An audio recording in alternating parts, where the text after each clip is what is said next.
नमस्ते बच्चों, मेरा नाम है doctor Vaibhav Awasthi and we are back with our amazing subject that is biology. Yoyo bio class में आज हम एक्सक्रीशन के आखिरी पड़ाव पर पहुंच रहे हैं बेटा। इस पूरे के पूरे एक्सक्रीशन के सीरीज में हमने देखा था कि किडनी यूरिन कैसे बनाता है, बट आज हम डिस्कस करने वाले हैं कि यही किडनी का कामकाज अगर अफेक्ट हो जाए तो तरह तरह की शिकायत आती है। बच्चों, जब हमारे पास पेशेंट आते हैं ना, तो कुछ पेशेंट बोलते हैं कि डॉक्टर मुझे रेड कलर का यूरिन हो रहा है, कुछ बोलते हैं डॉक्टर मुझे व्हाइट कलर का यूरिन हो रहा है, कुछ कहते हैं डॉक्टर यूरिन पास करने के टाइम जलन क्यों महसूस होती है, कुछ कहते हैं डॉक्टर मुझे यूरिन रुक रुक के आ रहा है, मुझे रात में उठ उठ के बार बार यूरिन के लिए जाना पड़ता है, डॉक्टर मुझे बहुत कम क्वांटिटी का यूरिन हो रहा है, डॉक्टर मुझे बहुत ज्यादा यूरिन हो रहा है, डॉक्टर मुझे यूरिन ही नहीं हुआ। सर, हॉस्पिटल में यूरेथ्रा के अंदर एक ट्यूब पास करते हैं, वो ट्यूब क्या होती है? सो यस बच्चों, यही सारे सवालों का जवाब हम आज के इस लेक्चर में कवर करेंगे, जहां we are going to talk about different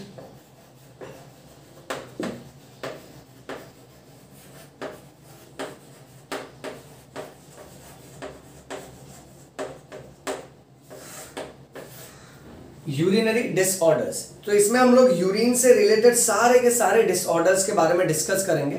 okay, एक एक कंडीशन से शुरू करते हैं बेटा। Condition number 1, the first condition that we will consider is called as pyuria. Pyuria का मतलब होता है पस इन यूरिन। अब बहुत सारे पेशेंट ऐसे होते हैं जिनके यूरिन में है ना पस निकलता है बेटा। पस क्या होता है? सो पस का meaning is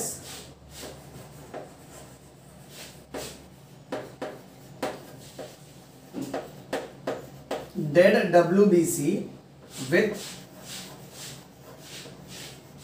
cellular debris. Debris यानी कचरा।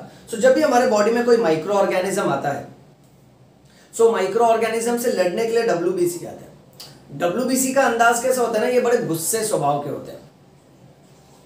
सो इनको चिढ़ हो जाती है, वो माइक्रो ऑर्गेनिज्म को बोलते हैं ये क्या चालू है, तुमको क्या लगा? यहां हम लोग मानेंगे अतिथि देवो भव, यहां हम मानते हैं भव भव भव, भगो यहां से। सो जब भी कोई बैक्टीरिया आता है ना, तो WBC उनसे लड़ते हैं। अब ये WBC और बैक्टीरिया की लड़ाई में कैसा होता है, कई बार हमारे WBC भी मारे जाते हैं। WBC मारे जाते हैं, आजू बाजू के कुछ सेल्स होते हैं वो डिस्ट्रॉय हो जाते हैं। तो ये सारे के सारे मरे हुए ऑर्गेनिजम्स, मरे हुए WBC और आजू बाजू का सेल वाला कचरा, ये व्हाइटिश येलोइश डिस्चार्ज के फॉर्म में निकलता है, जिसको हम बोलते हैं पस। पस को हम हिंदी में बोलते हैं मवाद, मराठी में हम लोग बोलते हैं पू। डॉक्टर मला लागला इकडे आणि या जखमातून खूप जास्त पू येते बाहेर। सो पू बोलो या मवाद बोलो या पस बोलो, सबका मीनिंग सेम है। अब पेशेंट अगर यूरिन में पस पास करेगा, इसका मतलब है उसको यूरिन में जबरदस्त इंफेक्शन है बेटा। This condition is called as pyuria. अब इस यूरिन वाले इंफेक्शन में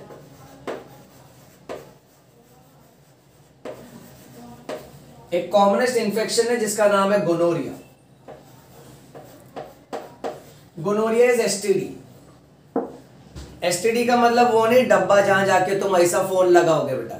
यहां STD का मतलब होता है sexually transmitted disease. Sexually transmitted disease they are also called as venereal diseases.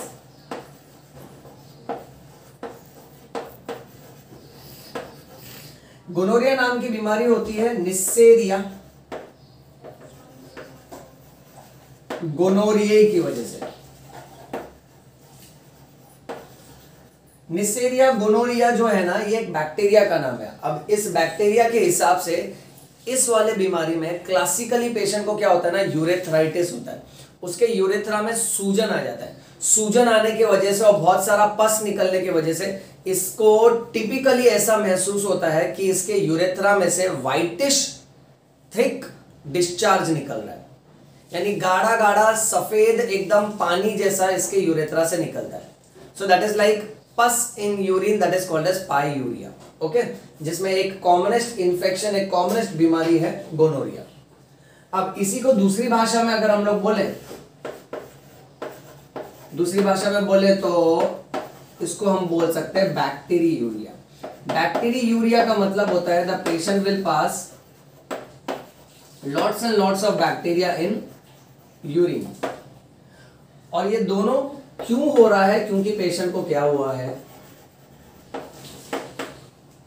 Infection. Okay, आगे बढ़ते हैं नेक्स्ट। अब इन्फेक्शन के हिसाब से पूरे यूरिनरी सिस्टम में अलग अलग जगह पे सूजन आ सकता है बेटा। ओके, तो सूजन के हिसाब से हम लोग कुछ टर्म्स लिख देते हैं।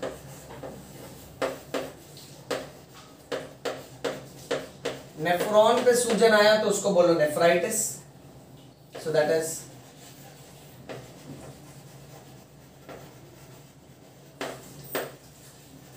Inflammation of nephron.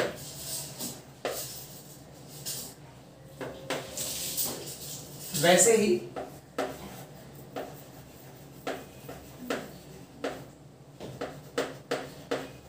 Urethritis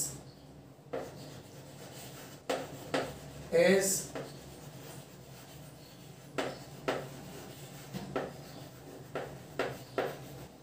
inflammation of urethra।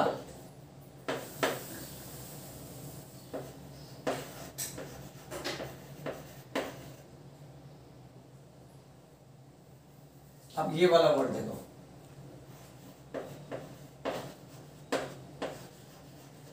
यूरेटेराइटिस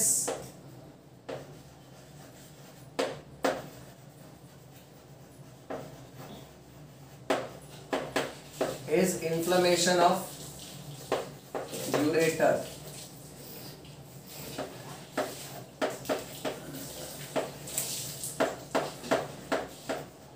Pilitis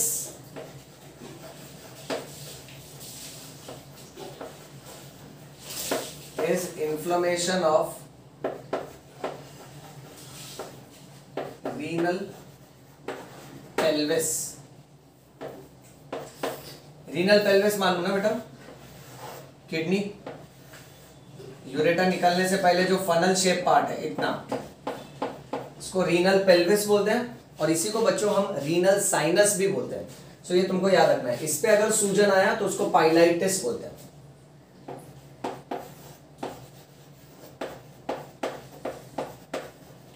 cystitis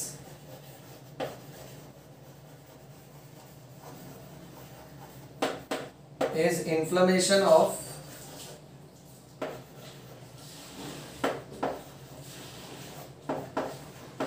urinary bladder।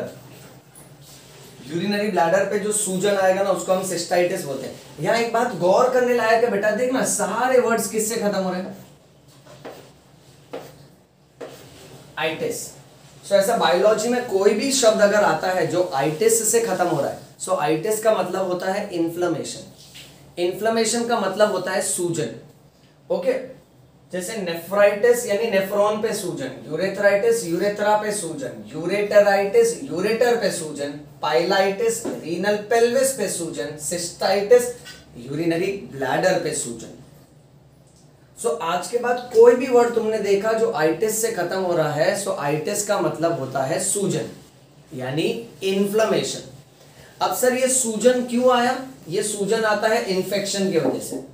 कोई ना कोई बैक्टीरिया, वायरस या कोई ना कोई जर्म्स हमारे बॉडी में एंट्री मारता है और WBC और जर्म्स के बीच में लड़ाई होती है, उस हिसाब से उस लोकल एरिया में सूजन आ जाती है। अब आज का बेसिक कॉन्सेप्ट ये है, आइटिस मतलब सूजन। याद रखेगा ना बेटा, जरूर याद रखना। अब तू कहीं जा रहा है, तुझे कोई रेलवे स्टेशन पे भी पूछ लिया, भैया इधर आ, आइटिस मतलब क्या होता है, तो क्या बोलोगे? तो उसको बोलो, सबसे पहले तो उसको एक टपली मारो, मार दो उसको, बिंदास मार दो। सर क्यों मार दें हम उसको? हाँ इसलिए मार दो क्योंकि अब तुम नीट स्टूडेंट हो, कहीं जा रहे हो तो तुम्हारा समय बहुत इंपॉर्टेंट है बेटा। ऐसे कैसे ही हमें तुम्हारा समय बर्बाद करने आ गया। फिर जब वो रोते रोते चले जाएगा ना, तुम तो मार दिए उसको, रोते रोते चले जाएगा, तब उसको प्यार से, बड़े प्यार से, दिल नरम रखने का बेटा, बड़े प्यार से फिर बुला लो उसको, मना लो, और बाबू इधर इधर बेटा। देख आइटिस मतलब क्या होता है? आइटिस मतलब सूजन। That means inflammation. जिस जिस वर्ड के लास्ट में आइटिस आएगा ना, आइटिस मतलब इन्फ्लेमेशन। अब एक बात याद रखना, अगली बार मुझे डिस्टर्ब मत करना, मैं नीट स्टूडेंट हूँ, मैं अवस्थी सर का यो स्टूडेंट हूँ, मेरा समय बहुत ज्यादा कीमती है। Okay fine. सो जो वर्ड के लास्ट में अगर आइटिस देखो, आइटिस का मतलब होगा सूजन बेटा। अब एक बहुत ही अलग बीमारी की तरफ बढ़ते हैं,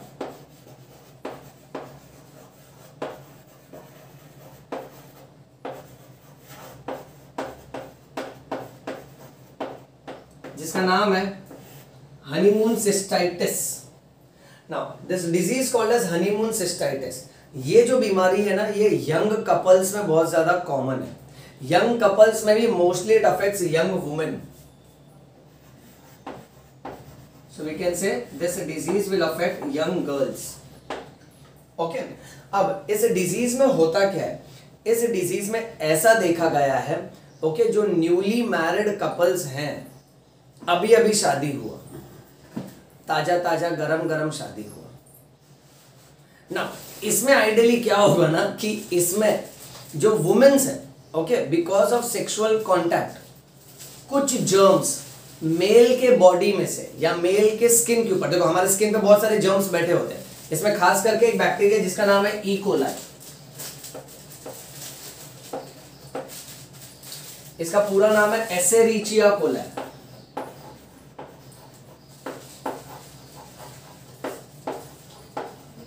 एसेरिचिया कोलाई।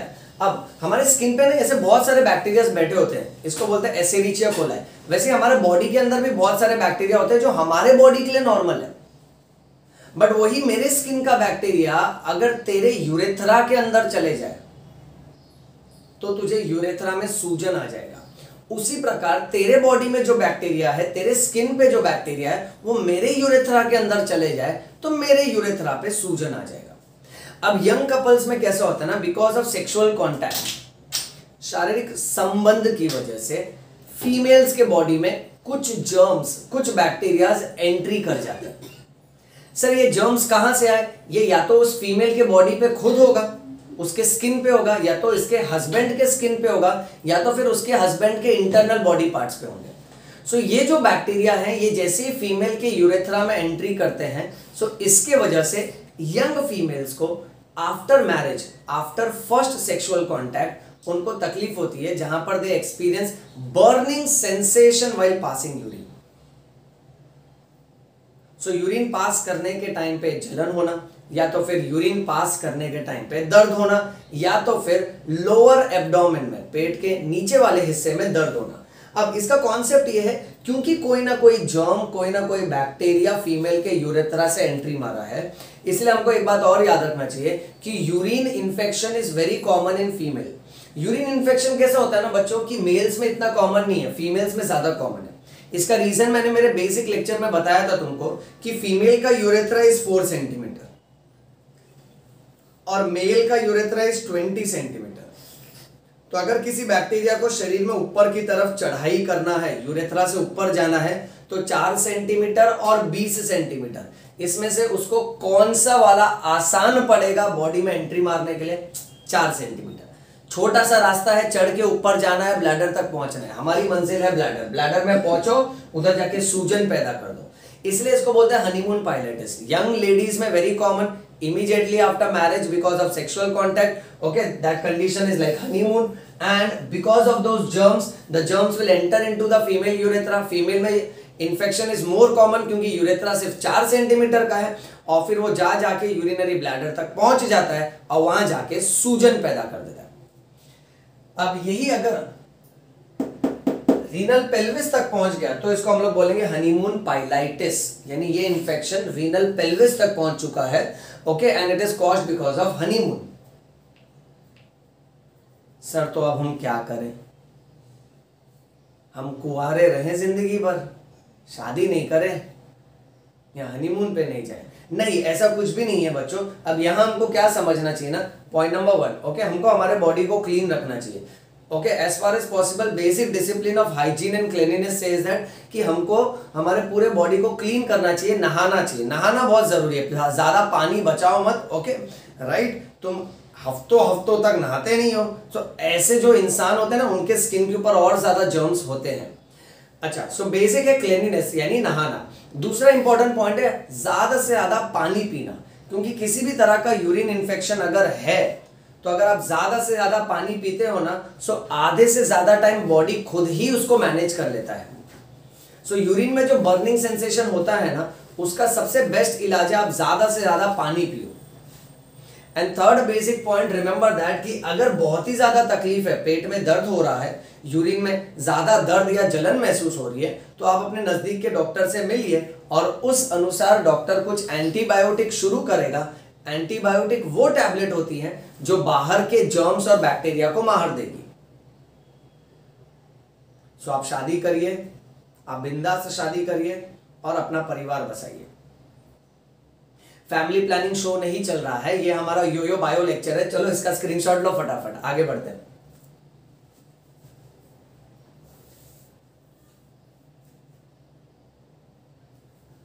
Done, okay. सो 8 बीमारी हमने डिस्कस कर लिया, अब आगे बढ़ते हैं बेटा, जिसमें से 8th डिजीज वेरी इंपॉर्टेंट, ठीक है, याद रखना बेटा। और अभी है ना, लेक्चर पे ध्यान दो, अपना हनीमून प्लान मत करो, शादी प्लान मत करो, पहला नीट क्रैक करना है हमको, फिर जिंदगी में आगे बढ़ना है। मैं उम्मीद करता हूं बच्चों तुमको योयो बायो लेक्चर से समझ में आते हैं और तुम अपने फ्रेंड्स के साथ शेयर करोगे, so that our family grows more and more. करोगे ना अपने दोस्तों से शेयर, ओके। अपने दोस्तों को बताओ कि बायो बायो नहीं, बायो योयो बायो है। Baba Awasthi part time bio teacher, okay, part time doctor. So Baba Awasthi कहते हैं कि बायो अपने आप में बहुत ही अमेजिंग सब्जेक्ट है। If you want to fall in love with biology, follow this channel. और अपने दोस्तों को बताओ, यार क्या बच्चों तुम्हारा अवस्थी सर इतना मेहनत कर रहे हो, तुम उनको बताते नहीं हो, ओके। सो सारे के सारे फ्रेंड्स को बताओ, ओके। सारे कंडीशन लोगों के साथ डिस्कस करो, उनको बताओ इस बारे में, क्योंकि कैसा है ना कि जितना ज्यादा लोगों को पता रहेगा उतना बीमारी कम होगी हमारे देश में। और नेशनल लेवल पे, हमारे कंट्री के हेल्थ लेवल पे ये सारे के सारे लेक्चर्स और सारे के सारे गाइडलाइंस बहुत काम के होते हैं बेटा, ठीक है। सो ये काम किया करो, ना ही कि अपना हनीमून प्लान किया करो और अपने शादी के बारे में सोचा किया करो, ओके। आगे बढ़ते हैं, नेक्स्ट पॉइंट नंबर 9। अब पॉइंट नंबर 9 में हम लोग ये डिस्कस करेंगे कि यूटीआई। यूटीआई का मतलब होता है urinary tract infection. Urinary tract infection is more common in females than males। यानी यूरिन का जो इन्फेक्शन है ना, वो महिलाओं में ज्यादा कॉमन है। पुरुषों में यूरिन में जलन होना, यूरिन में दर्द होना, इस तरह की शिकायत ज्यादा नहीं होती है। यूरिन का इन्फेक्शन फीमेल्स में ज्यादा कॉमन है। क्यों? उसका रीजन क्या है? उसका रीजन है female urethra is short. Female urethra is short in length, it is only 4 centimetre. उसके मुकाबले male urethra is long in length, the length is 20 centimetre. अब बात ध्यान से सुनते जाना, अब लेक्चर का है ना धीरे धीरे ज्ञान और लेक्चर का धीरे धीरे लेवल एकदम ऊपर चढ़ते जाएगा बेटा, ओके। अब फीमेल का यूरेथ्रा सिर्फ 4 सेंटीमीटर का है, मेल का यूरेथ्रा 20 सेंटीमीटर का है। तो अगर किसी भी बैक्टीरिया को ऊपर चढ़ाई करना है, हमारे शरीर में घुसना है उसको, ठीक है, राइट, और घुस के झंडा फेर देना है कि भाई मैंने घुसपैठ कर ली है, अब ये शरीर मेरा है। सो मेल का यूरेथ्रा ना 20 सेंटीमीटर, तो इतना लंबा चढ़ाई करना आसान नहीं है। यहाँ 4 सेंटीमीटर का रास्ता वो आसानी से चढ़ जाता है, और उसके हिसाब से महिलाओं में यूरिनरी ट्रैक्ट इन्फेक्शन ज्यादा कॉमन है। अब नेक्स्ट पॉइंट जो मैं तुमको बताने वाला हूं ना बच्चों, बहुत ही ज्यादा कॉन्सेप्चुअल पॉइंट है, ओके, ध्यान से सुनना। क्यों फीमेल्स में, why in females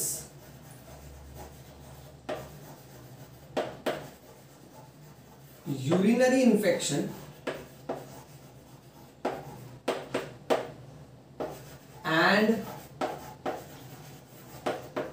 vaginal infection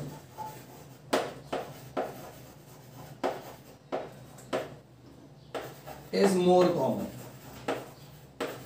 अब इस चैप्टर से एक बहुत ही इंपॉर्टेंट कॉन्सेप्ट ओपन होता है। इस कॉन्सेप्ट को मैं काफी ऊंचे लेवल पे लेके जाऊंगा जब हम लोग ह्यूमन रिप्रोडक्शन चैप्टर की बात करेंगे बेटा। अब सवाल ये है कि फीमेल्स में, महिलाओं में यूरिनरी इन्फेक्शन यानी यूरिन पास करने के टाइम दर्द होना, यूरिन पास करने के टाइम जलन होना, ये बहुत ज्यादा कॉमन है। इस तरह की शिकायत बहुत ज्यादा देखी जाती है महिलाओं में, पुरुषों में नहीं। और महिलाओं में वजाइनल इन्फेक्शन भी बहुत ज्यादा कॉमन है। वजाइनल इन्फेक्शन में वजाइना के एरिया में इचिंग होना, वहां रेडनेस होना, इन्फ्लेमेशन होना, सूजन होना, इस तरह की शिकायत भी फीमेल्स में बहुत कॉमन है। अब इसका कॉमनेस्ट रीजन क्या है? हम लोग हमारे देश के हिसाब से देखेंगे ना, सो फीमेल्स के प्राइवेट पार्ट में, रिप्रोडक्टिव पार्ट में बहुत ज्यादा इचिंग होना, ओके, बार बार यूरिन में तकलीफ होना, इसका मेन रीजन क्या है? अब इसका पूरा मेन रीजन आता है कॉन्सेप्ट ऑफ एनाल वॉशिंग पे।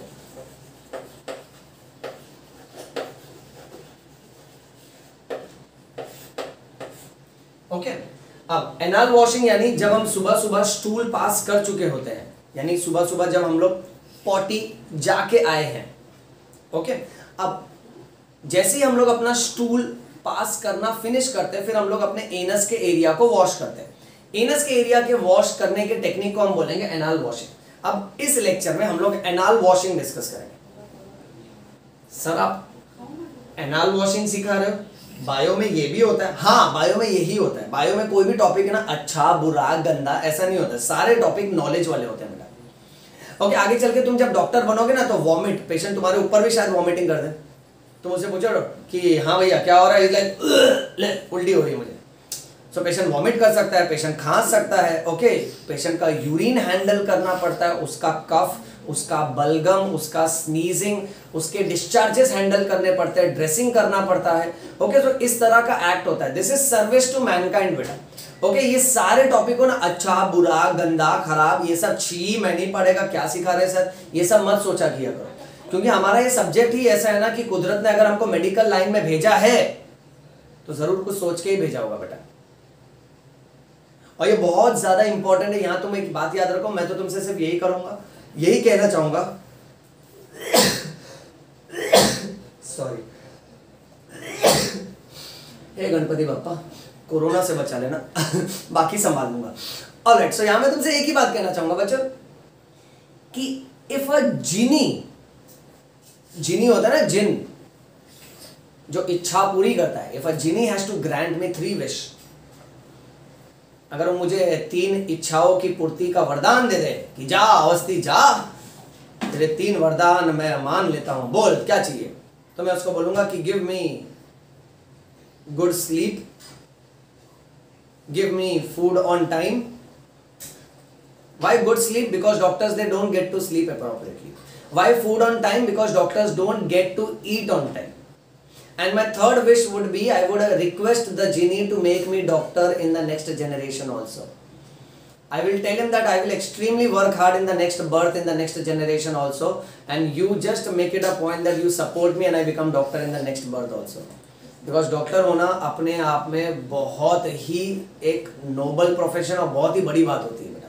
इसका इंटरनल क्या प्रॉब्लम्स होते हैं और इंटरनली इसके क्या क्या अलग अलग पॉइंट्स होते हैं, ये सिर्फ मेडिकल वाले जानते हैं और कोई नहीं जानता बेटा। हाँ, so coming back, so doctor होने के नाते हमको सब कुछ पढ़ना पड़ता है, सब कुछ समझाना पड़ता है लोगों को, ओके। जब लोग सामने से आके पूछते हैं तो हमको उनको एक्सप्लेन करना होता है। अब यहाँ एनाल वॉशिंग का कॉन्सेप्ट कैसा है ना कि हमारे देश में एनाल वॉशिंग बहुत गलत हो रहा है। अब वेस्टर्न कंट्री में कैसा होता है, वो लोग जब पॉटी जाके आते हैं तो पॉटी जाके आने के बाद वो लोग टिश्यू पेपर का इस्तेमाल करते हैं और टिश्यू पेपर फेंक देते हैं, ये उनका तरीका है। बट हमारे कंट्री में हम क्या करते हैं बेटा, हमारे कंट्री में हम एनाल वॉशिंग करते हैं, यानी हम लोग एनस को पानी से धोते हैं। अब जब भी हम एनस को पानी से धोते हैं ना तो उसके पीछे एक लॉजिक है, उसके पीछे भी एक साइंस है। सर इसके पीछे क्या साइंस है? इसके पीछे साइंस कुछ ऐसा है कि समझो फॉर एग्जाम्पल एक फीमेल यूं खड़ी है, यूं खड़ी है यानी मैं फीमेल नहीं हूं। फॉर एग्जाम्पल एक फीमेल यूं खड़ी है, तेरी तरफ देख रही है बेटा, ओके। अब उसको हम सुला देते हैं, ऐसे सो गई वो। अब जब वो सो जाती है ना तो ये उसका हेड ये ऊपर की तरफ देख रही है, चेस्ट, एब्डोमेन, लेग्स। अब उसके लेग्स को ओपन कर देते हैं। This is child birth position. जब बच्चा पैदा होता है ना तो ऑपरेशन टेबल पे महिलाओं को लेटाया जाता है और उनके लेग्स को है ना ओपन कर दिया जाता है और यहाँ 2 स्टैंड होता है, उस स्टैंड के ऊपर उनके पैर को रखा जाता है, ओके। और जो डॉक्टर होता है ना, डॉक्टर इस तरफ बैठता है ताकि वो वजाइना के एरिया से जो बच्चे का जो सिर निकल रहा है ना उसको देख सके और उस हिसाब से प्रोसीजर को गाइड कर सके। अब ये जो पोजीशन होती है इसको हम लोग बोलते हैं लिथोटोमी पोजीशन। इसका नाम लिथोटोमी इसलिए रखा है क्योंकि लिथ का मतलब होता है stones and tomy means to cut, that means to break.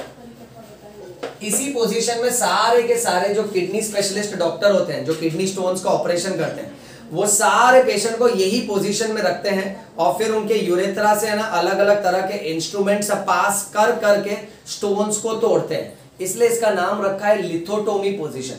अब एक फीमेल अगर चाइल्ड बर्थ पोजीशन पे है, this is also called as child birth position, also called as lithotomy position. एक फीमेल अगर लिथोटोमी पोजीशन पे है, ऐसे लेटी हुई है और लेग्स ओपन है और अगर आप रिप्रोडक्टिव एरिया की तरफ देख रहे हो तो फीमेल में आप क्या नोटिस करोगे, फीमेल में सबसे ऊपर की तरफ एक ओपनिंग होगा बेटा जिसको हम बोलेंगे यूरेथ्रा। यूरेथ्रा के नीचे की तरफ एक बड़ा सा पैसेज होगा जो थोड़ा सा ढका होता है, इसको हम बोलते हैं वजाइना। जिस टिश्यू से वो ढका हुआ है ना उसको हाइमेन बोलते हैं। हाइमेन की बहुत लंबी कहानी है, मैं ह्यूमन रिप्रोडक्शन में ना ये टॉपिक का पूरा डिटेलिंग तुमको सिखाऊंगा बेटा। फिलहाल के लिए ये तुम्हारा होमवर्क रहेगा, तुम फाइंड आउट करो कि हाइमेन क्या है, उससे रिलेटेड क्या क्या इंफॉर्मेशन है, हाइमेन कब ब्रेक होता है और लोग कैसे हमारे समाज में कहते हैं कि कौन से फीमेल का कैरेक्टर अच्छा है, कौन से फीमेल का कैरेक्टर बुरा है और लोगों के मन में क्या क्या अंधविश्वास है, लोगों के मन में क्या क्या गलत नॉलेज है, वो पूरा हाइमेन का एक अलग ही स्टोरी है। ओके, उसके लिए मैं अलग वीडियो बना दूंगा बेटा। अब मेन फीमेल अगर लिथोटोमी पोजीशन पे है यानी चाइल्ड बर्थ पोजीशन पे है, ओके, और अगर उसके लेग्स ओपन है, आप यहां से रिप्रोडक्टिव एरिया को देख रहे हो तो सबसे पहला ओपनिंग मिलता है यूरेथ्रा, फिर आता है वेजाइना और एकदम लास्ट में पीछे की तरफ होता है एनस। अब बेटा ध्यान से देख, ये लिथोटोमी पोजीशन है, मैं लेग्स से ड्रॉ कर दूं, लेग्स, यहां पर भी लेग्स और ये वाला पार्ट जो है वो पीछे का हिप्स।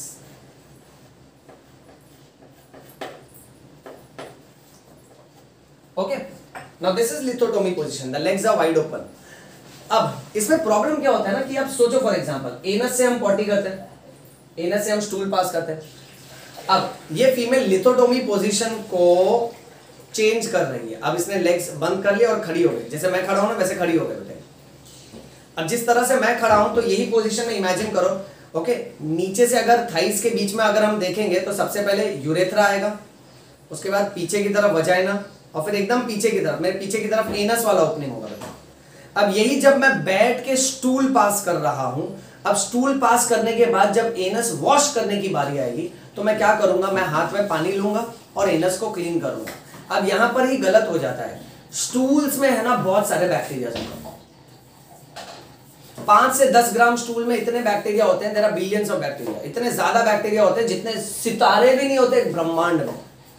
इमेजिन बहुत बैक्टीरिया होते हैं बेटा। अब स्टूल्स से है ना बैक्टीरिया निकलते हैं और प्लस आजू बाजू के स्किन के ऊपर भी बैक्टीरिया चिपके होते हैं।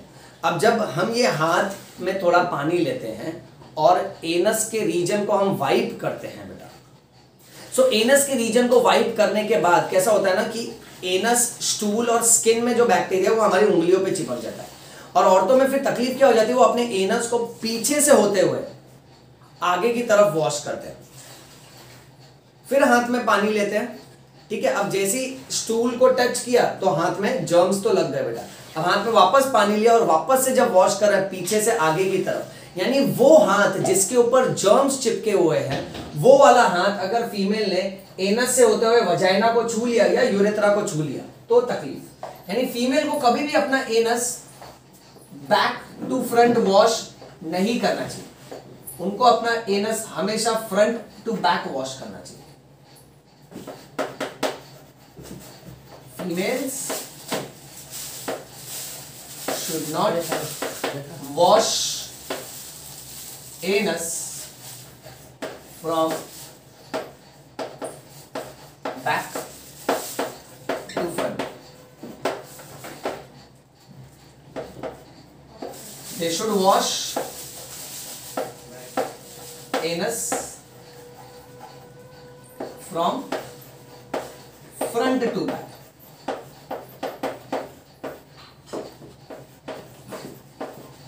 इस अंदाज से वॉश करना चाहिए, that is from front to back. Front to back में कैसा है ना कि we are always going towards the anus.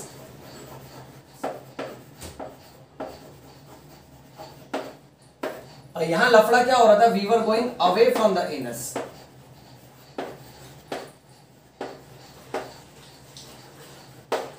If we are going away from the anus, anus का स्टूल वाला हिस्सा, जर्म्स वाला हिस्सा छूने के बाद अगर हम अवे जा रहे हैं उससे और वजाइना को टच कर लिए तो वजाइना में बैक्टीरिया चले जाएगा, वहां से जाके यूरेथ्रा को टच कर लिए तो उधर बैक्टीरिया चले जाएगा। ऊपर से यूरेथ्रा तो सिर्फ 4 सेंटीमीटर का है, सो या तो यूरेथ्राइटिस या तो वेजिनाइटिस हो जाएगा।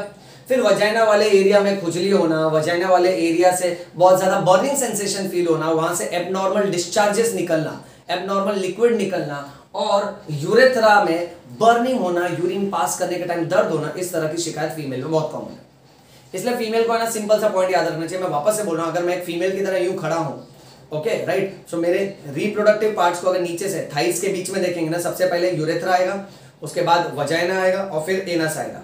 फिर यूं ही अगर मैं बैठ जाता हूं स्टूल पास करने के लिए तो मुझे एनस को टच करने के बाद अपने वजाइना और यूरेथ्रा को टच नहीं करना चाहिए।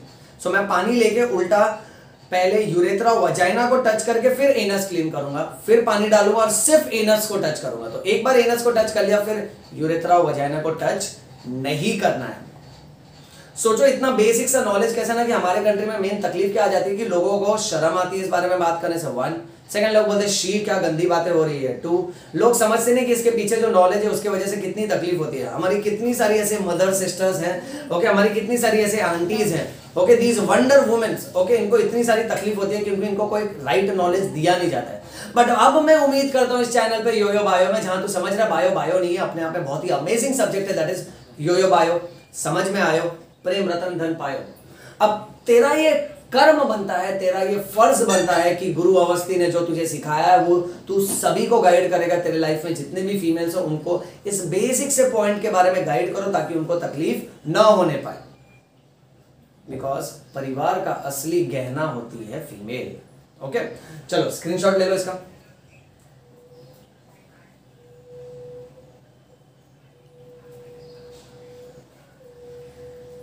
आगे बढ़े। सर क्या गजब का लेक्चर है। हनीमून से होते हुए हम लोग एनस वॉश करके आ गए। यस बेटा, हनीमून से होते हुए एनस वॉशिंग तक। अब देखो किधर का किधर जाएगा बेटा।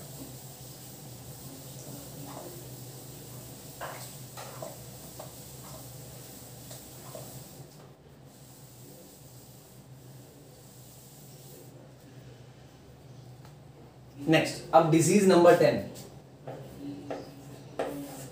Okay, disease number 10 is called as oliguria.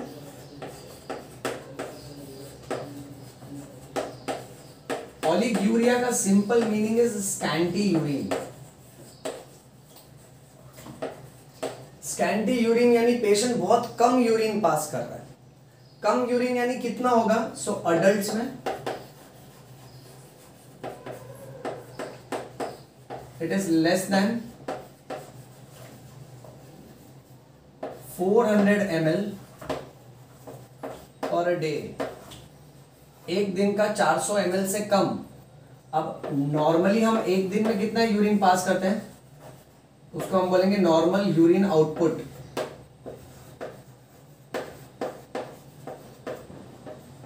Normally हम लोग एक दिन में 1 to 1.5 लीटर यूरिन पास करते हैं बेटा। तो सोचो ना कि जहां हम लोग एक दिन में 1 से लेकर 1.5 लीटर यूरिन पास करते हैं, यहां पर ये अडल्ट एक दिन में 400 ml से कम यूरिन पास करेगा। अब सर ऐसा क्यों हो रहा है? ओके, ऐसा इसीलिए होता है क्योंकि there is acute kidney failure. हमारा किडनी खराब हो रहा है, वो भी कम समय से, सिंस शॉर्ट ड्यूरेशन, इसलिए इसको बोलते हैं अक्यूट किडनी फेलियर। और या तो फिर ये होता है बिकॉज ऑफ डिहाइड्रेशन। ओके, ये हो गई अडल्ट की बात है। बच्चों में in child what we will notice is 0.5 ml per KG per hour, इससे कम यूरिन पास करेगा वो। अब 0.5 ml, शरीर के हर किलो वजन के पीछे आधा ml यूरिन निकलना चाहिए 1 घंटे में। तो समझो अगर बच्चा, फॉर एग्जाम्पल अगर बच्चा 10 किलो का है, सो 1 किलो का आधा किया तो 10 किलो का आधा करो, कितना होगा 5 ml। So that means 5 ml urine वो पास करना चाहिए 1 घंटे में। वही बच्चा अगर समझो फॉर एग्जाम्पल अगर 20 किलो का है, ठीक है, सो 20 किलो का आधा करो, कितना होगा 10, 20 का आधा 10 ना बेटा। सो ये 1 घंटे में कम से कम 10 ml यूरिन पास करना चाहिए। अगर उसका यूरिन का क्वांटिटी 10 ml से भी कम हो गया, सो उसके वजन के हिसाब से if the child passes less than 0.5 ml per kg per hour, then that means that particular child is having oliguria। oliguria यानी ये पेशेंट की शिकायत ऐसी होती है कि डॉक्टर मुझे बहुत कम पेशाब हो रही है, कि डॉक्टर मेरा यूरिन का क्वांटिटी, यूरिन का आउटपुट बहुत कम हो गया है। अब ये यूरिन आउटपुट से रिलेटेड मैं तुमको एक बात बता दूं, हॉस्पिटल्स में कैसा होता है ना कि हॉस्पिटल में जो भी किडनी स्टोन का पेशेंट होता है या फिर जो भी यूरिन इन्फेक्शन का पेशेंट होता है, ओके, इन सब का यूरिन का क्वांटिटी एक दिन में कितना है वो मेजर किया जाता है। देखो बच्चों, जब तुम फर्स्ट ईयर मेडिकल में जाओगे ना, MBBS, Ayurveda, homeopathy, okay right, physiotherapy, ऐसे अलग अलग कोर्सेज में जब जाओगे ना, सो हॉस्पिटल में ना हर किसी इंसान से सीखने मिलता है। हॉस्पिटल के मामा मौसी वार्ड बॉय को अगर पकड़ोगे ना, उनसे भी पूछोगे ना, तो वो भी तुमको इस बारे में एक मस्त नॉलेज देंगे। आई स्टिल रिमेंबर जब हम लोग एकदम शुरुआत में है ना हॉस्पिटल में पोस्टेड थे, सो वहां का जो क्लीनिंग डिपार्टमेंट था ना, उसने मुझे ये पॉइंट सिखाया था। फिर जाके डॉक्टर्स ने मेरे को और हाई लेवल का सिखाया, उसके बाद बेटा मैंने रीड किया तो मुझे और ज्यादा उस बारे में पता चला। अब बात ऐसी होती है कि हॉस्पिटल का डिसिप्लिन ऐसा होता है कि अगर किसी को भी किडनी स्टोन, पथरी, ये सब की शिकायत है, यानी यूरिन की शिकायत है, तो डॉक्टर क्या करता है ना, जो सीनियर डॉक्टर होते हैं वो कागज पे लिख के चले जाते हैं यूरिन आउटपुट, यानी इसको पूरे दिन में कितना यूरिन हो रहा है वो मेजर करो। उसके अनुसार उनको तय करना होता है कि इंजेक्शन मैं बढ़ा दूं कि इंजेक्शन मैं कम कर दूं, मेरा ट्रीटमेंट सही चल रहा है कि गलत चल रहा है, पेशेंट इंप्रूव हो रहा है कि नहीं हो रहा है। सो उसके लिए उनको पूरे दिन का यूरिन जानना बहुत जरूरी होता है। इसीलिए ना कोई भी किडनी का पेशेंट रहेगा, पथरी का पेशेंट रहेगा, यूरिन इन्फेक्शन का पेशेंट रहेगा, उसको है ना मामा मौसी जो होते हैं ना, उसको एक बात समझा देते हैं। कई बार नर्स भी उसको ये बात समझा देती है कि जब तू हॉस्पिटल के वॉशरूम में जाएगा, जब तुम यूरिन पास करने जाओगे ना, तो यूरिन डायरेक्टली है ना वेस्ट नहीं करने का, यूरिन को है ना एक जग में पास करने का। सो वही बाथरूम के अंदर एक जग रखा रहता है, सो आइडियली इनको है ना वो जग के अंदर यूरिन पास करना होता है। अब वो जो जग है ना उसमें मार्किंग होता है sir, 200 ml, 300 ml, 400 ml, 500 ml, 1000 litre, ऐसा उसमें मार्किंग होता है।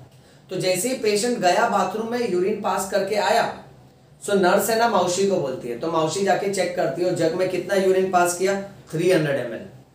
तो मौसी सिस्टर को रिपोर्ट करती है। फिर सिस्टर है ना जो चार्ट रहता है जिसमें 9 बजे, 10 बजे, 11 बजे, उसमें है ना नॉर्मली हम लिखते हैं 9 बजे ब्लड प्रेशर कितना था उसका पल्स कितना था, 10 बजे बीपी कितना था, पल्स कितना था, ओके। सो उसमें है ना सिस्टर टाइम देखेगी, ठीक है 10 बजे पेशेंट ने यूरिन पास किया, जग में कितना यूरिन था 300 ml, तो लिखेगी कि 10 बजे इसको 300 ml यूरिन पास हुआ है। फिर समझो 3 घंटे बाद, 4 घंटे बाद, दोपहर के 2 बजे पेशेंट वापस है ना हॉस्पिटल के बाथरूम में जाता है, यूरिन पास करता है, तो वापस वो जग में पास करेगा। मौसी वापस से चेक करती है और बोलती है अभी 400 ml यूरिन हुआ है। सो पहले का 300 ml और उसके बाद फिर 400 ml। तो ऐसे कर करके पूरे दिन में 5-6 बार जब जब पेशेंट यूरिन जाता है तो उसका यूरिन का क्वांटिटी लिखा जाता है, और पूरे दिन का जो यूरिन का क्वांटिटी है उसको ऐड करके नीचे लिखा जाता है। इसको हम लोग बोलते हैं इनपुट आउटपुट चार्ट। इससे ना डॉक्टर को समझ में आता है कि मैं इसको कितना ग्लूकोज का बॉटल, सलाइन का बॉटल, यानी कितना फ्लूइड्स दे रहा हूं, उसके मुकाबले कितना फ्लूइड्स इसके शरीर से निकल रहा है, उसके मुकाबले किडनी का कामकाज क्या है, ये सारी बातों को तुम्हारा डॉक्टर, ट्रीटिंग डॉक्टर तौल लेगा, उसको मेजर कर लेगा और समझेगा कि पेशेंट इंप्रूव हो रहा है कि नहीं हो रहा है। और तो और वो जो जग होता है ना वो थोड़ा ना ट्रांसपेरेंट टाइप का होता है, सो उसमें से ना मौसी ये भी देख सकती है कि यूरिन का कलर क्या है। और उसमें अगर रेड कलर का यूरिन हुआ, समझो किसी का ऑपरेशन किया उसके बाद रेड कलर का यूरिन हुआ, यानी वो पेशेंट को अंदर ही अंदर यूरिनरी सिस्टम में ब्लीडिंग हो रहा है, सो उस हिसाब से फिर डॉक्टर है ना ब्लीडिंग को स्टॉप करने वाला इंजेक्शन स्टार्ट करेगा। सो इसमें इस तरह से बहुत सारे पॉइंट्स आते हैं बेटा। और अगर जरूरत पड़ी तो यही पूरा यूरिन जो जग में कलेक्ट किया उसमें से थोड़ा यूरिन लेके लेबोरेटरी में टेस्टिंग के लिए भी भेजते हैं और देखते हैं कि उसमें कितना पाई यूरिया, उसमें कितना बैक्टीरिया यूरिया है, बैक्टीरिया का कंटेंट बढ़ गया है पहले की रिपोर्ट के मुकाबले कि कम हो गया है। उस हिसाब से डॉक्टर तय करेगा कि मैं मेरा इंजेक्शन बढ़ा दूं कि कम करूं कि यही चालू रखूं। कितनी कमाल की बातें हैं देखो, सिर्फ यूरिन से रिलेटेड। यूरिन पास करना और राइट क्वांटिटी में पास करना कितनी बड़ी बात होती है बेटा, ये समझे आप लोग। चलो आगे बढ़ते हैं। सो दिस इज ओलिगोयूरिया। ओलिगोयूरिया में पेशेंट बहुत कम यूरिन पास करता है।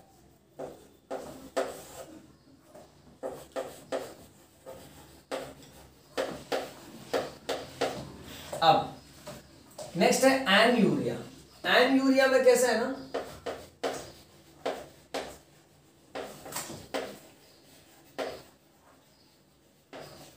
पेशेंट यूरिन ही नहीं पास कर रहा है, बट इससे मिलता जुलता एक और कंडीशन है,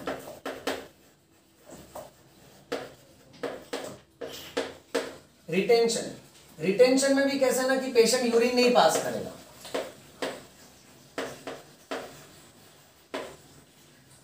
बट दोनों में फर्क क्या है मालूम है। ये दोनों भी जो पेशेंट आते हैं, एनयूरिया का पेशेंट बोलता है डॉक्टर कम से कम 2 दिन हो गए मेरा यूरिन नहीं पास हुआ। तो मैं बोलता हूँ 2 दिन, नहीं 2 दिन यानी डॉक्टर कैसे लगभग हो गए रहेंगे, 25 घंटे हो गए रहेंगे, ओके, यानी 1 दिन के ऊपर हो गया। आज दूसरा दिन है, मेरे को यूरिन ही नहीं हुआ, बहुत थोड़ा हुआ था, एकदम थोड़ा।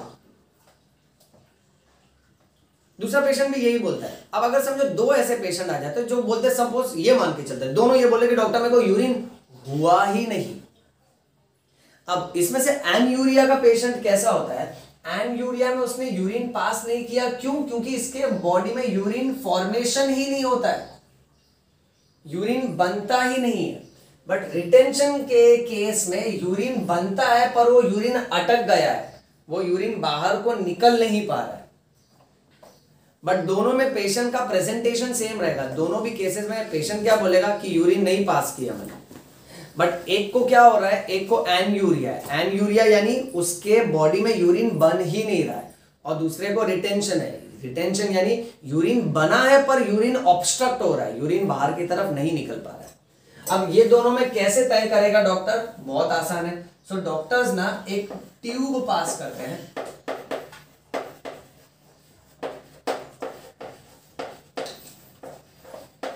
जिसे हम कहते हैं फोलीज कैथेटर। कैथेटर का मतलब ट्यूब। अब फोलीज कैथेटर कैसा होता है ना, ऐसे येलो कलर का एक ट्यूब होता है बेटा, और ये ट्यूब के नीचे ऐसे इसके 2 ब्रांचेस होते हैं। आम लोगों की भाषा में ओके ये ऐसा कहेंगे कि डॉक्टर ने ना पेशाब की जगह पे नली डाल दिया है।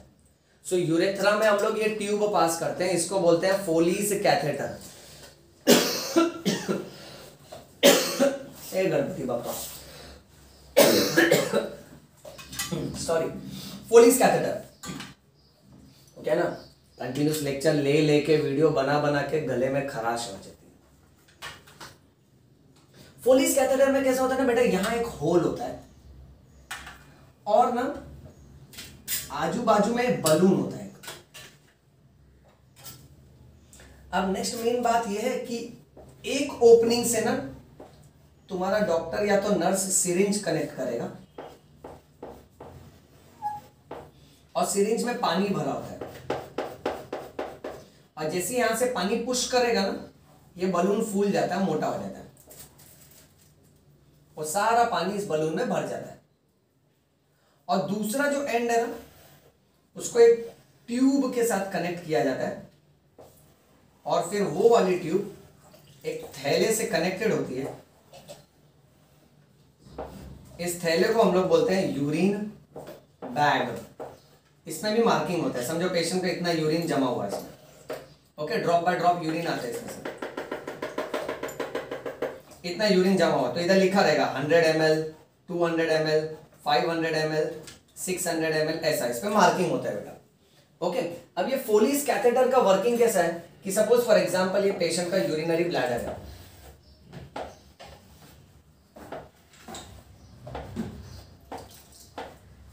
और समझो ये यूरेथ्रा है बेटा। अब ब्लैडर के नेक पे यहां पर समझो कोई ना कोई ऑब्स्ट्रक्शन है, स्टोन्स के हिसाब से, इन्फेक्शन के हिसाब से, कोई ग्रोथ, कोई मास, कोई लंप, कोई गांठ, ओके, कोई ट्यूमर के हिसाब से, राइट। सो लेट्स से छोटा सा कोई ऑब्स्ट्रक्शन है जिसकी वजह से यूरिन बाहर नहीं आ पा रहा है। सो डॉक्टर क्या करेगा ना, पेशाब की जगह से, यूरेथ्रा से ये फोलिस कैथेटर अंदर डालेगा तुम्हारे ब्लैडर वाले हिस्से में। अब कैथेटर में यहां पर होल होता है,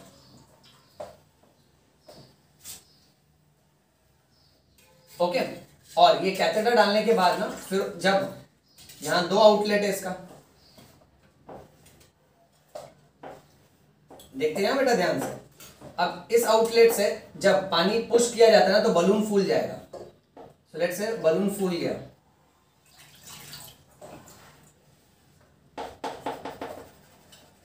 ये बलून इतना मोटा हो गया और इस तरफ का भी बलून फूल जाएगा,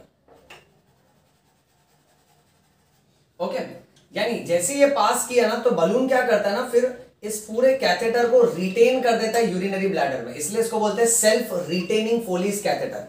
यानी ये सरकेगा नहीं, नीचे गिरेगा नहीं वापस, और पेशेंट इसको खींचेगा ना तो ये निकलेगा भी नहीं। और इसलिए पेशेंट को भी समझाने का कि इसको खींचना मत जोर से, अगर इसको खींचोगे ना तो अंदर बलून है, फिर वो यूरेथ्रा को है ना फाड़ देगा, यूरेथ्रा कैन रप्चर ऑल्सो, और उसके हिसाब से बहुत जबरदस्त ब्लीडिंग होगा। इसलिए फोलिस कैथेटर, पेशाब की जगह अगर डॉक्टर ने कोई नली डाली है ना हॉस्पिटल में तो पेशेंट को उसको खींचना नहीं होता है बेटा। अब इसका कॉन्सेप्ट ऐसा है कि अगर यूरिनरी ब्लैडर में समझो इतना यूरिन है, ये पूरा यूरिन भरा हुआ है, तो ये यूरिन इसके होल में जाएगा, होल से होते हुए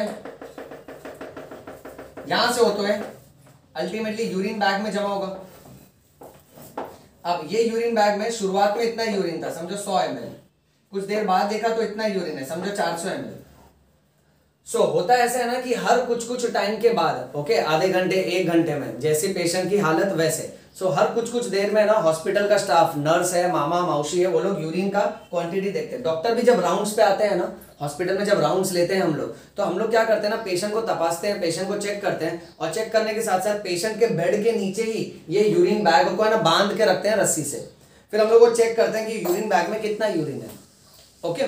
फिर उस यूरिन के हिसाब से हमको पता चलता है कि हर घंटे के अनुसार ये नॉर्मल क्वांटिटी यूरिन पास कर रहा है कि ज्यादा क्वांटिटी पास कर रहा है कि कम क्वांटिटी पास कर रहा है। अब सबसे मेन बात तो ये कि अगर मैंने कैथेटर डाला और यूरिन आ गया, यानी इसके शरीर में यूरिन बन रहा था पर वो यूरिन कहीं ना कहीं ऑब्स्ट्रक्ट हुआ था, इसलिए पेशेंट यूरिन पास नहीं कर पा रहा था, तो इसको मैं बोलूंगा रिटेंशन। पर अगर मैंने कैथेटर डाला और पेशेंट ने फिर भी यूरिन नहीं पास किया और मैंने उसके रिपोर्ट्स, ब्लड रिपोर्ट्स ये सब करा और पता चला इसका किडनी खराब हो गया, तो इसको मैं बोलूंगा anuria. That means complete absence of urine because there is no urine formation because the kidney has undergone kidney failure. ये समझा बेटा? चल स्क्रीनशॉट मार ले इसका।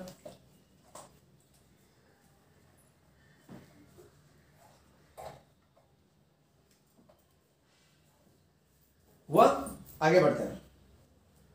13th कंडीशन था ना, अब 14th कंडीशन पे चलते हैं।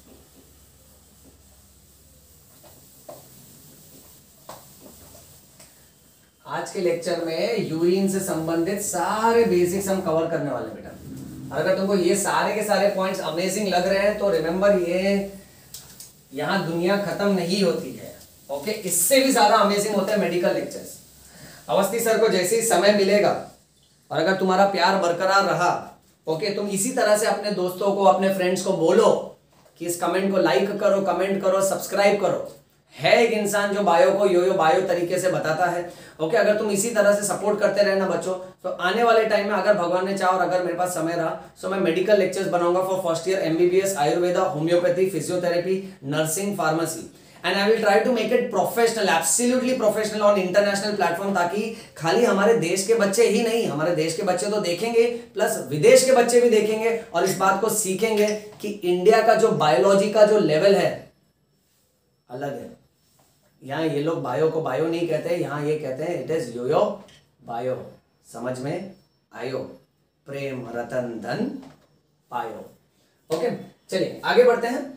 सो हमने फोलिस कैथेटर की बात किया था, that was 13। Now 14th condition. 14th condition is called as polyuria. Polyuria मतलब एक्सेस यूरिनेशन। पेशेंट को है ना बहुत ज्यादा यूरिन होता है, बहुत ज्यादा यूरिन होता है, बार बार यूरिन पास करने के लिए जाता है। पॉलीयूरिया नाम की कंडीशन कौन से बीमारी में देखी जाएगी? तो ये देखा जाता है डायबिटीज में। डायबिटीज के दो टाइप होते हैं, एक होता है डायबिटीज मेलाइटस और दूसरा होता है डायबिटीज इंसिपिडस।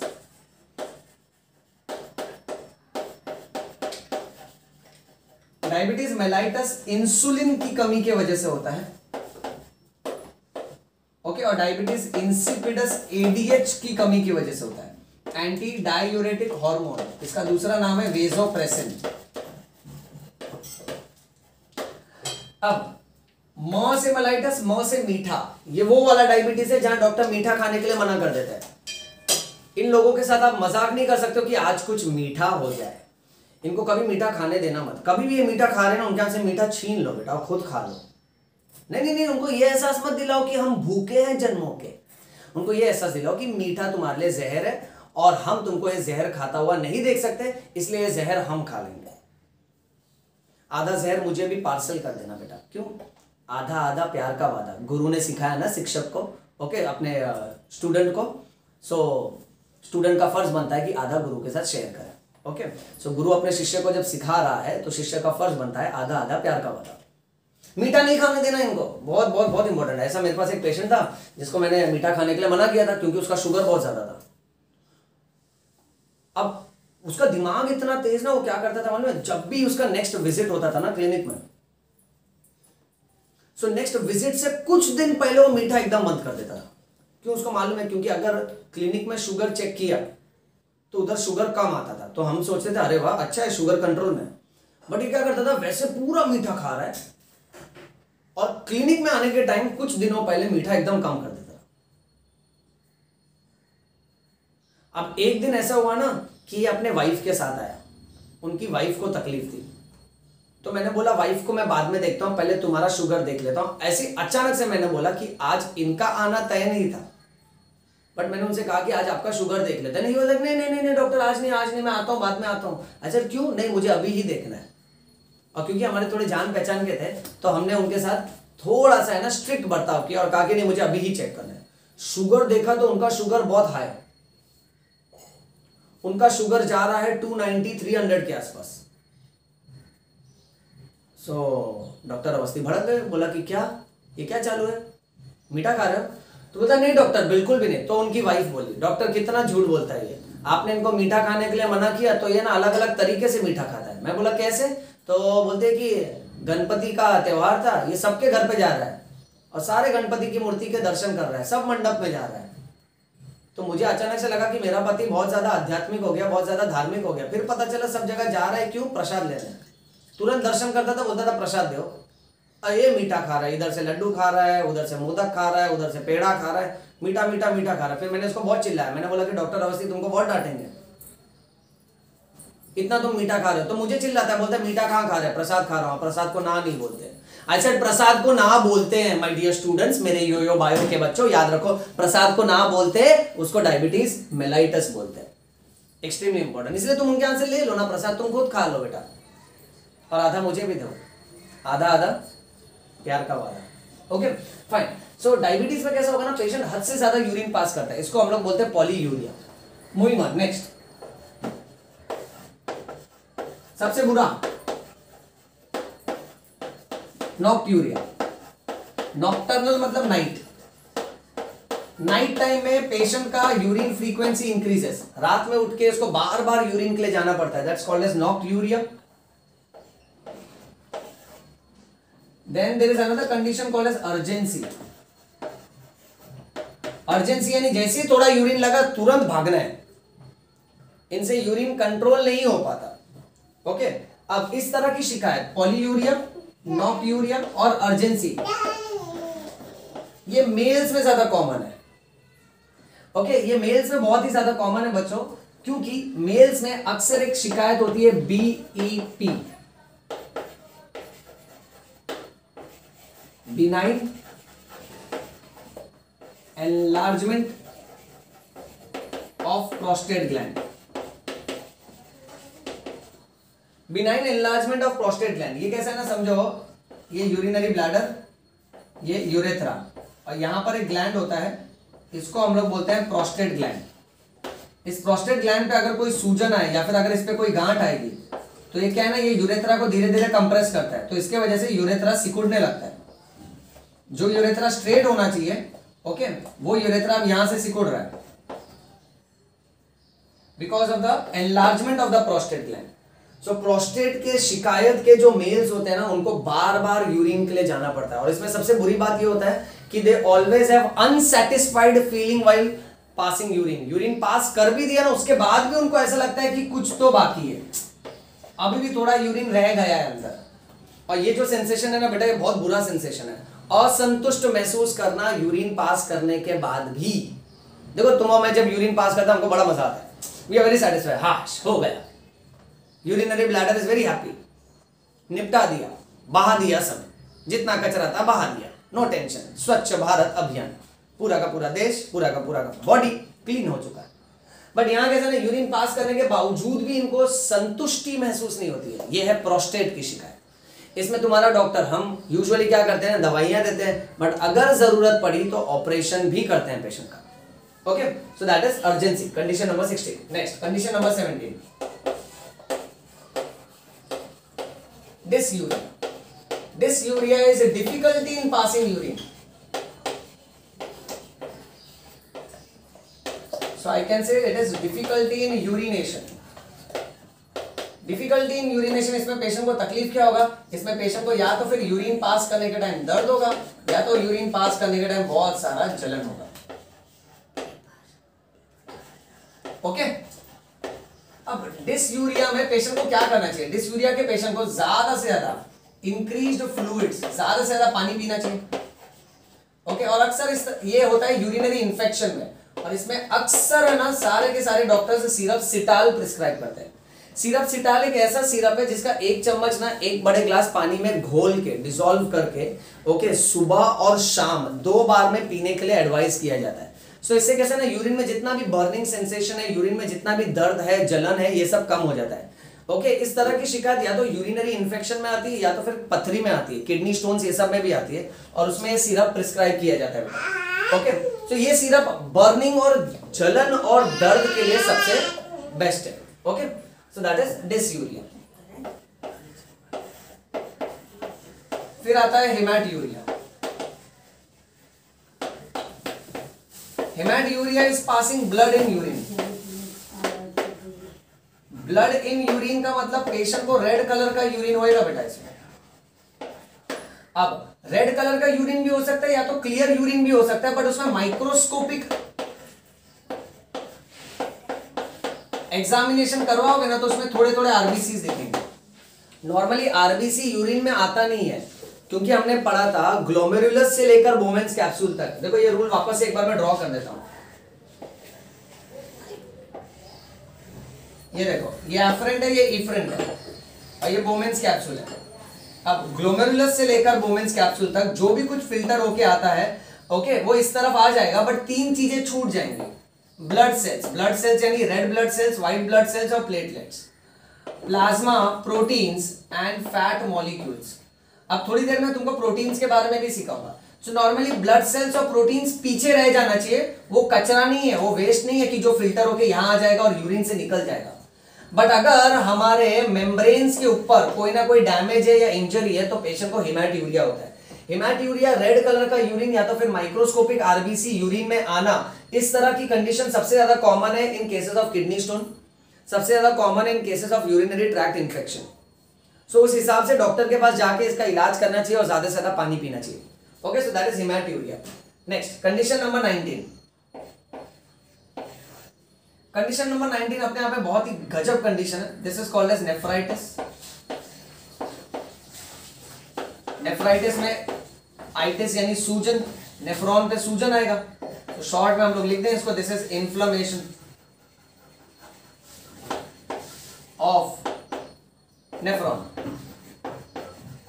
अब नेफ्रॉन पे सूजन आने की वजह से पेशेंट के शरीर में बहुत ज्यादा पानी जमा हो जाता है, जिसको हम बोलते हैं इडीमा, तो उसके हाथ और पैर फूल जाते हैं।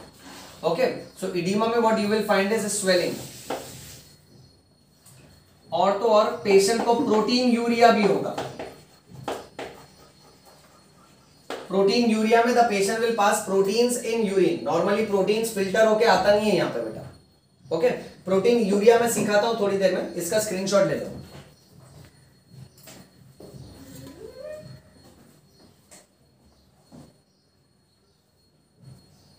चलो बढ़े आगे, ये कंडीशन नंबर 18 था।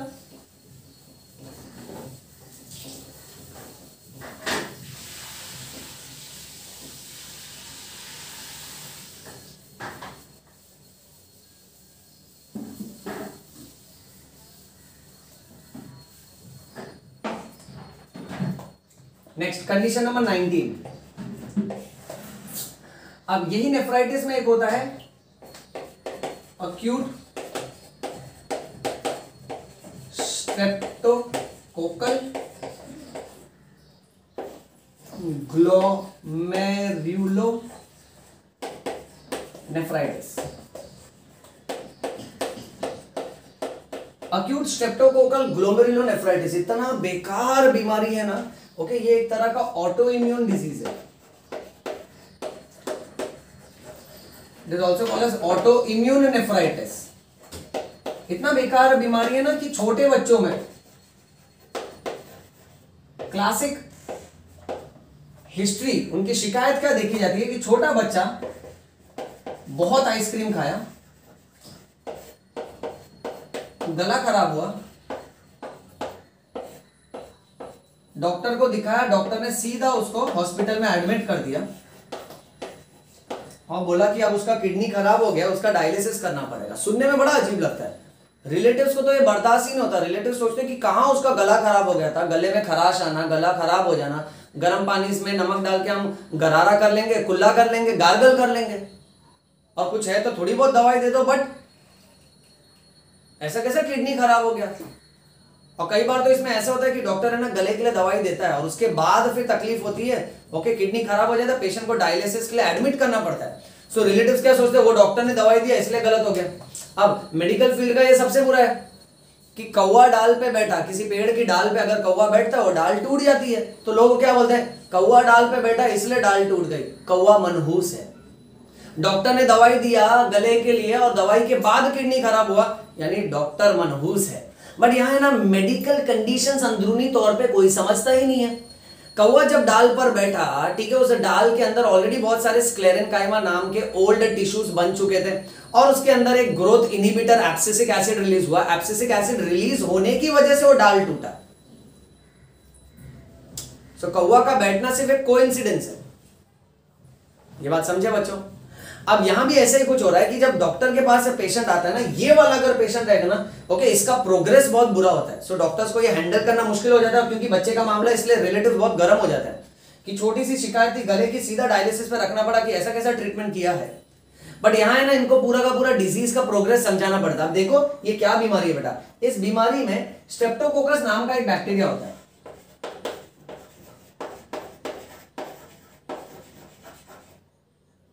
तो स्ट्रेप्टोकोकस क्या है, स्ट्रेप्टोकोकस बैक्टीरिया का नाम है। ज्यादा आइसक्रीम खाने की वजह से ना ये बैक्टीरिया हमारे गले में आता है और गले में सूजन पैदा कर देता है, जिसको हम बोलेंगे फेरेंजाइटिस। देख मैंने तुझे आज ही सिखाया, आइटिस मतलब इन्फ्लेमेशन, फेरिंग्स में इन्फ्लेमेशन है, that is called as pharyngitis. So bacteria का बॉडी में एंट्री मारने की वजह से गले में सूजन हो जाता है। इसलिए ना शुरुआत में पेशेंट को तकलीफ होती है, कुछ भी निकलता है, वो स्वॉलो करता है तो गले में दर्द होता है, चुभता है गले में।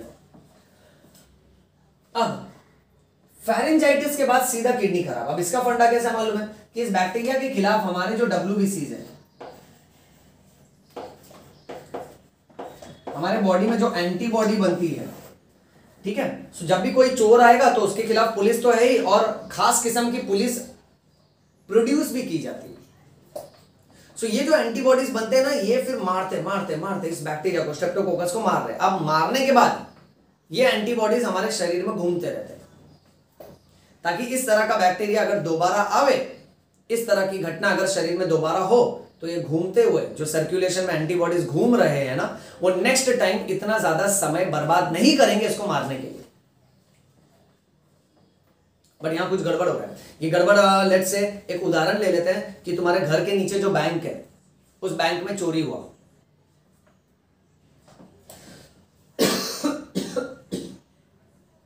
चोरी हुआ, बहुत मारामारी हुआ, पुलिस आया, पुलिस ने पूछा, एक इंसान से पूछा चोर कैसा दिखता था तू बता, तो बोलता है चोर सर उसको दाढ़ी था, काला चश्मा पहना था, ग्रीन कलर की शर्ट पहना था और टाई पहना था, रेड कलर की टाई पहना था।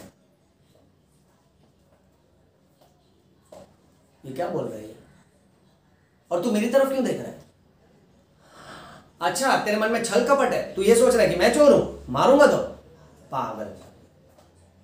फिर ना अवस्थी सर अपना लेक्चर लेके जब जा रहे थे तो पुलिस पकड़ लेता है और पुलिस बोलता है कि आप चोर हो करके। तो मैंने बोला सर एक मिनट, कितने समय की बात है, क्या तारीख थी, क्या समय था, तो बताते हैं सर उस समय मैं अपना लाइव लेक्चर ले रहा था और मैंने लेक्चर रिकॉर्ड करके पोस्ट भी किया है, अपडेट देख लीजिए, हमारा चैनल है योयो बायो, सर आप भी सब्सक्राइब करिएगा, लोगों को बताइएगा कि बायो बायो नहीं है, बायो है योयो बायो, समझ में आयो।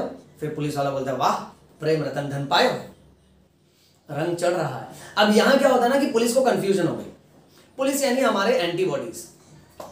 अब हर इंसान जो दाढ़ी रखा है, जिसने शर्ट और टाई पहना है, उसका ये मतलब थोड़ी वो चोर है, कंफ्यूजन। वैसे ही जब गले में स्ट्रेप्टोकोकस नाम का बैक्टीरिया आता है, एंटीबॉडीज उसको मारते हैं।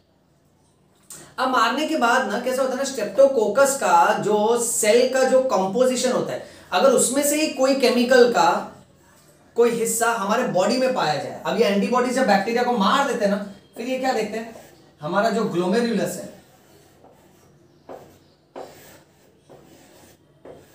ग्लोमेरुलस भी है ना उसी मटेरियल का बना है जिस मटेरियल का स्ट्रेप्टोकोकस बना था। तो एंटीबॉडीज घूमते घूमते जब ग्लोमेरुलस के पास आते हैं, ये antibodies they are newly formed in the body, नए नए बने हैं, अभी स्ट्रेप्टोकोकस को मार के पूरे बॉडी में घूम रहे हैं, और जैसे ग्लोमेरुलस के पास पहुंचते हैं तो ग्लोमेरुलस में भी उनको वही मटेरियल मिलता है जिस तरह से दाढ़ी, टाई, चश्मा।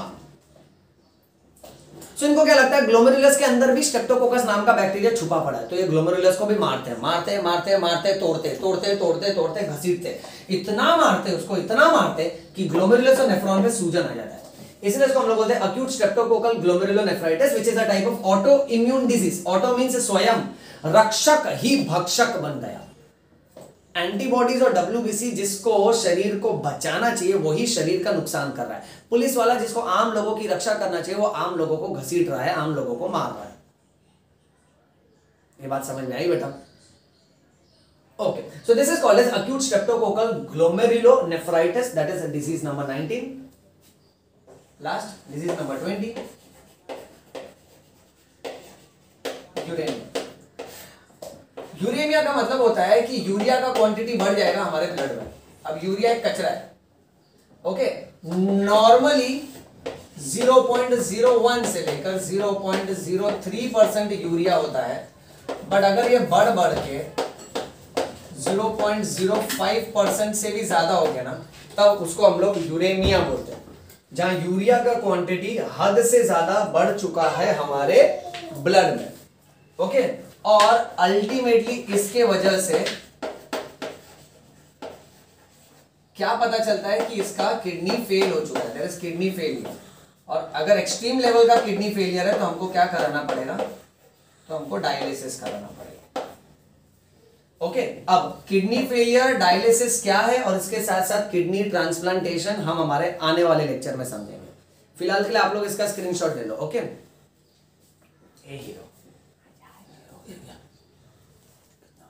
ओके, स्क्रीनशॉट ले लो।